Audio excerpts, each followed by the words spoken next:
यह वह समय था जब भारत की धरती पर परिवर्तन की आहट गूंज रही थी। 6ठी शताब्दी ईसा पूर्व बुद्ध काल, और इस काल का हृदय था मगध साम्राज्य, जहां सत्ता गंगा के विशाल तटों से घिरा हुआ, उपजाऊ खेतों से चमकता, लोहा और सोने की खदानों से समृद्ध, यहाँ गढ़ा जा रहा था एक नया साम्राज्य।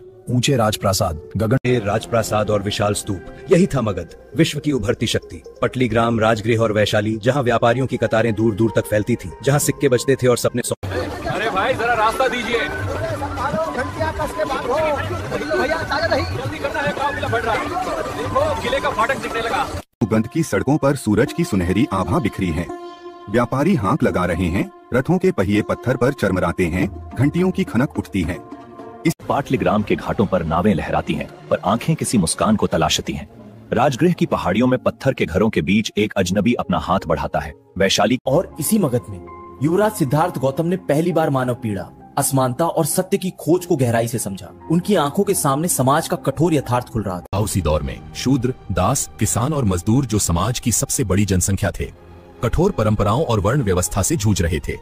मगध इन्हीं संघर्षों। राजगृह की पहाड़ियों में फैली विपस्सना की निस्तब्धता, जैसे सांसों की गहराई में संचित कोई प्राचीन मंत्र। वहीं से निकलती धूल भरी पगडंडियां, नाला। सरस्वती और गंगा के तटों पर बसे इन गुरुकुलों में एक ही प्रश्न गूंज रहा था, सत्य क्या है और मनुष्य की पीड़ा का अंत कैसे होगा। सत्य वही है जो मन को स्वतंत्र करे। यही वातावरण आगे चलकर बुद्ध के उपदेशों का आधार बना। धम्म की करुणा, अहिंसा और समानता का संदेश जिसने हर हृदय को छू लिया। यह एक नए सामाजिक युग का जन्म।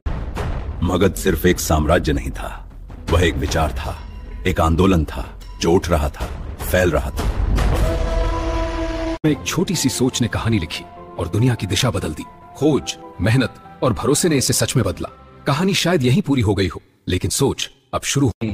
अगर ये वीडियो पसंद आया हो तो इसे जरूर शेयर करें, लाइक करें और चैनल को सब्सक्राइब करें, ताकि ऐसी ही नई नई प्रेरणादायक बातें आप तक पहुंचती रहें। जय भीम, नमो बुद्धाय।